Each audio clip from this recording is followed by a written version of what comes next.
Hello, superstars. Hope you all are doing well. Today, we are going to talk about expense claims. So, what are expense claims?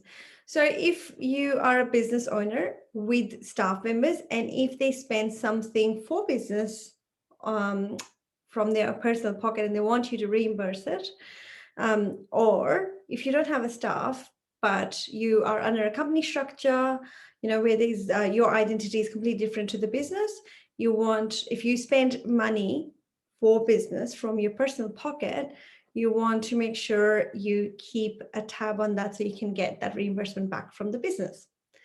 What are the ideal methods of running an expense claim? Manually, everyone's been using it for a long time, but obviously it's not the best method, especially, I guess, this pandemic has taught us all that we want to do things more automated, and which is more efficient, absolutely, right? So manually, you don't want that.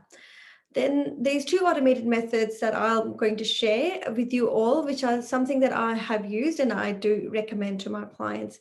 So one is an inbuilt, especially if you're using Xero accounting software, one is the inbuilt expense claims in Xero. You could use that. Or Receipt Bank, which is the receipt system. There is a beautiful, really, really good system in Receipt Bank where people can put their expense claims. You attach that as a report. It becomes a report and goes and gets entered. I mean, I'm saying this, it feels like it's magic, but you have to set that up, right?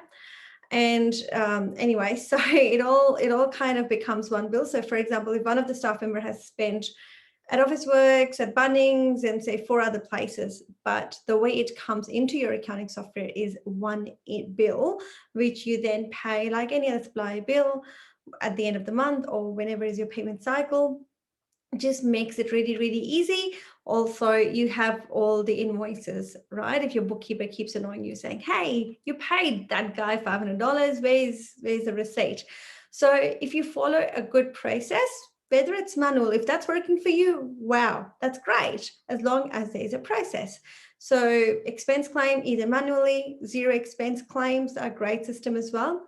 But when there's a lot of stuff, I always recommend Receipt Bank, especially if you're going to do some reporting on what people are claiming for. I always recommend Receipt Bank. But if you've got any questions on any of those Receipt Bank or expense claims, or even manual system, if you want to make it work and it's not working, if you've got questions, you can get me at info@somesubstance.com.au. Thanks for your time. See you next time.